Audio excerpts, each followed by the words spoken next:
Ngayon, meron lang akong gustong sabihin sa inyo sa mga taong may planong gumaya sa amin. Ako yung pinakamatulin. Sobrang bilib ako sa driving style ko. Sobrang bilib ko sa sarili ko na feeling nating matulin sa tamang motivation. Yun ay kumarera sa tamang racetrack. Dahil mas masarap ang feeling pag nanalo ka sa totoong karera, hindi sa kalsada. Dahil sa kalsada, walang panalo, walang finish line, walang trophy, walang recognition. Ego mo lang ang finifeed mo na ikaw yung pinakamagaling, ikaw yung pinakamatulin, pero in reality, kamote ka. Tumigil ka na.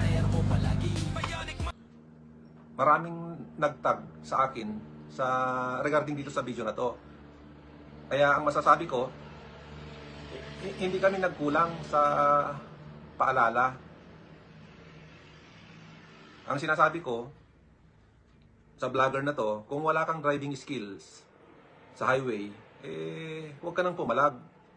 Manatili ka na lang dyan sa drag race. So ito, pakinggan natin ang isa sa mga reaksyon na padala sa atin ng mga followers.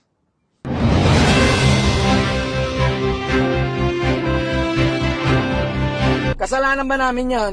Lagi naman may warning, huwag gagayahin, huwag tutularan. O, di ba? Kami pa nga nagsasabi na kailangan talaga pag-aralan yung mga galaw. Huwag papasok pag-alanganin. Huwag ipipilit, huwag kukuhain.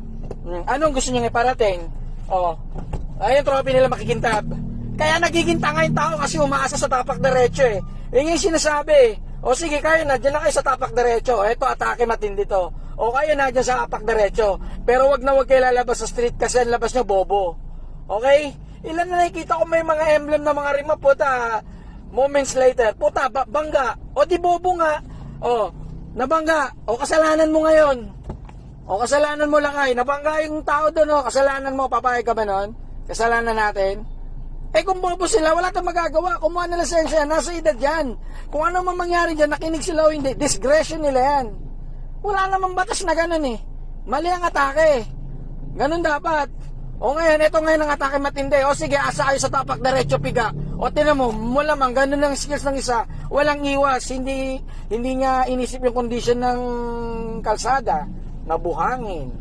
Nagpa-remap. Kayo ng mga gunggong na nagre-remap, basta lang kayo nagre-remap, wala kayong piece of advice. Di ba? Ni-remap nyo ano nangyari? Di ang tao, na-build up yung utak, bumakbak.